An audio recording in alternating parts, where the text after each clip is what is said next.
Hello, it has been a minute. I was gonna record,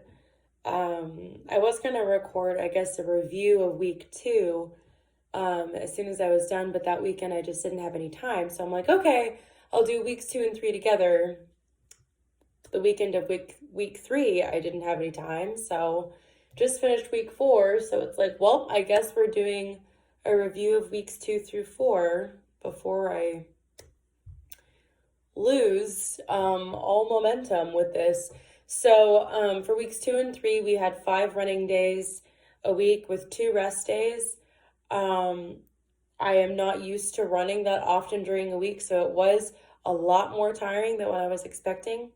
For week two, we ran 1 mile Sunday, 2 miles Monday, 2 miles Wednesday, and then 1 mile Thursday, and then 3 miles on Saturday.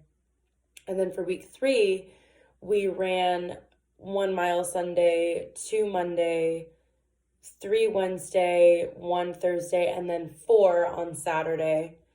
And then for week four, we ran 2 miles on Monday, 3 miles on Wednesday, and then 4 miles on Saturday.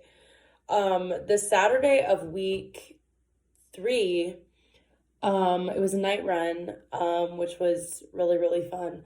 I finally got, at the end of week three, I finally got that runner's high that like people talk about. I had never really gotten it before. It's like I felt good, but I was never like, oh my gosh, I love this. Like I'd never really gotten to that point with running. And so that was really, really cool to experience on the long run for week three. It was supposed to be a 4 mile run. I actually ran farther than that. But that was because I messed up something on my watch. I have a GPS watch that I run with, and that's how I'm able to track my pace and how far I go and everything like that. And so I'm able to, the watch talks to an app on my phone. It's like a Bluetooth connection. The watch connects with a satellite when I'm running with it, and then when I'm done, I can connect it with my phone, and then I can look and see how I did throughout the run. So that's how I've been tracking everything. But I messed up something I pushed the wrong button on my watch on the Saturday of week three, and it screwed everything up with the pacing and how I would calculate all of that. And I pushed the wrong button when we were over a mile in. We were like 1.2, 1.18 miles in, so like just over 1 mile. But I was really trying to keep track of everything with my pace for that run, so I had to delete the run and start over. And so we ran 4 miles from there, and it felt amazing. The air was so crisp and so cool and just so fresh. It was awesome. I felt so good, and I kept on telling Maggie, I feel so good. I don't know about you, but I'm feeling amazing. And walking, running down the street talking to my dog, which is normal. You're not normal. You're only normal if you do it. If you don't talk to your dog regularly, you're not normal. Of course I'm being sarcastic, but so I felt really, really good. But the other day I got curious as to how far I actually ran with the 1.18, in addition to how far I went when I started over. And so I tracked my full route from start to finish, and I actually ended up running 5.25 miles, which was a little bit farther than what I was planning, which also explains why I was so tired that Sunday. But it was really nice because for week four, I only had 3 running days, and I had plenty of time to rest up, so I could just, get right back to it. Week four was amazing because we only had 3 runs, and they were longer distances. We didn't have any of the 1 mile stuff, which that's neither here nor there. It's a mile, it's doable. But it was so nice to be able to run 2 miles, then rest, and then run 3 miles, and then rest for 2 days, and then run 4 miles again, which was like, oh, this is great. On Saturday, we were able to run with some friends on a trail, which was really, really exciting. It's really, really lovely just meeting with people in the early morning and running with them, just all of us together. It's a huge blessing to just have that fellowship with some wonderful friends of mine. Um, we did have a couple hills, which I don't love. Trail running is definitely harder than running on the road just because there's uneven terrain that you're having to navigate. There are hills that you have to navigate. And so your body is stabilizing. Your calves are working to help stabilize everything while you are running. So your legs are doing multiple things at once when you're running on the trail instead of just running on a treadmill or just running on the road, like on a flat surface.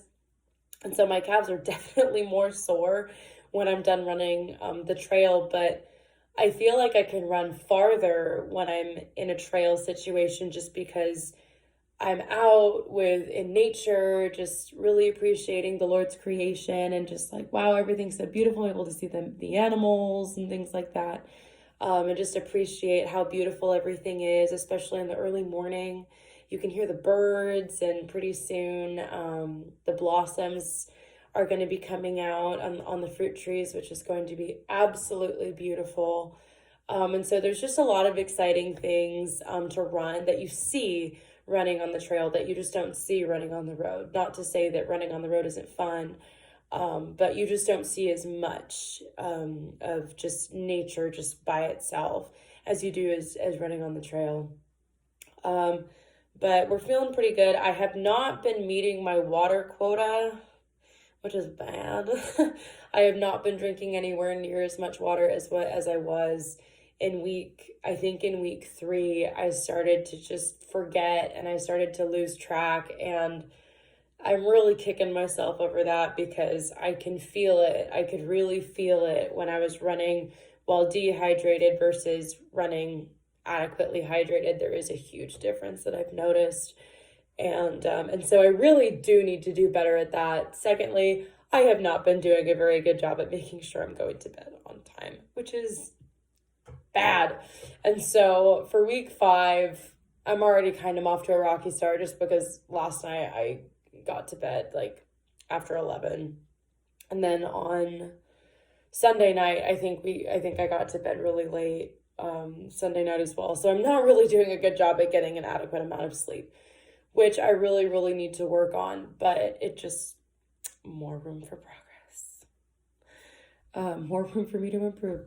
But I do notice that when I do have more rest, when I do have an adequate amount of sleep, and I do have enough water in my system, that I do feel better. So there is a definite contrast. For the longest time, I was running with not a lot of sleep, running with not a lot of water, and it just always felt a certain way because I never drank water and I never got enough sleep. Whereas now I have like something to compare it to, and I'm like, oh, it can feel nice. It can feel really, really good. I don't have to feel crummy because I only got like 4 hours of sleep last night. Life can be better if I make the right choices. So it's just a matter of exercising the discipline for those choices. I am working a lot harder on maintaining consistency with my pace throughout the runs, which is really, really hard to do. For week 2, I was really sporadic. Week 3, I was a little bit better. With week 4, improving here and there. But the main thing is when I start off running, I'm starting off too fast. And so I start off too fast, and then when I get to mile 2, I'm already kind of tired because I spent a lot of my juice going in mile 1. And so I start to slow down a little bit on mile 2 because I'm tired, and then I need to push myself to go faster because, don't slow down. And then I get to mile 3 and it's like, forget it, because I'm spent. And so I've been really, really, really focusing on starting off slower than what feels right and starting off slower than what feels comfortable, because by the end of the run, by the time I'm at mile 3, by the time I'm at mile 4, or like this Saturday, by the time I'm at mile 5, because we're in week 5 and we run 5 miles this coming Saturday, By the time we hit the end of the run, I'm gonna need the energy that I conserved, in mile one, the energy that I didn't spend. I'm gonna have some left over to use to push myself through to the end of those runs. So it is a lot of mental discipline, and I have to check my pace a lot because I'm being really sporadic. And it's so much more tiring because I'm constantly having to speed up to catch up to the pace that I want to be at, but I don't have the energy to maintain it. And so I keep slowing down, and it's speeding up, slowing down, speeding up, slowing down, speeding up, slowing down, and my legs are just done. So just another way that I can improve, another thing that I need to focus on, that I've been trying to focus on. I don't like slowing down the further I go. And so, I try to see whatever my time was for my first mile, I try to do my best to maintain that throughout. And I don't do it perfectly, but I'm trying. For my long runs, my goal is to be between 9:30 and 10 minutes for my pace.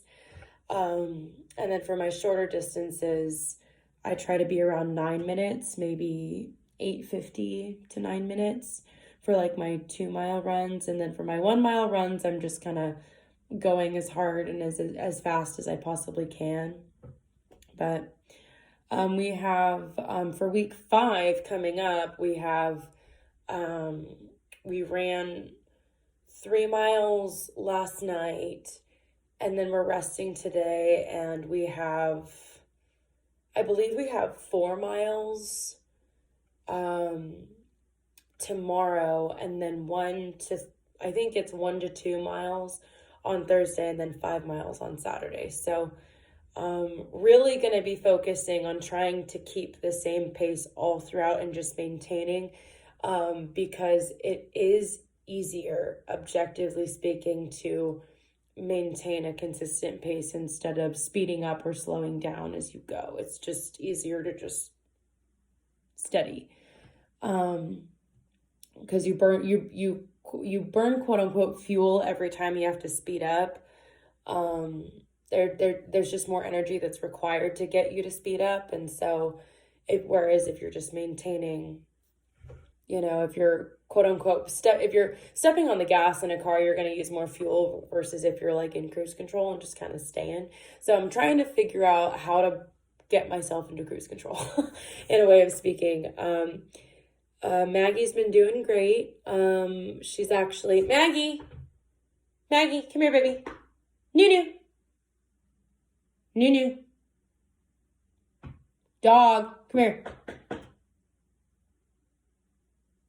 Maggie. Let's go find her. So Maggie's actually been doing an amazing job. She's an amazing running buddy, and we love her dearly. We appreciate her. Where did she go? There she is. There is Miss Maggie in the flesh. And fun fact, that speaks Dutch. Fun fact about Maggie, she is actually a little bit camera shy. So, Maggie, are you woofing? Hi, sweetie.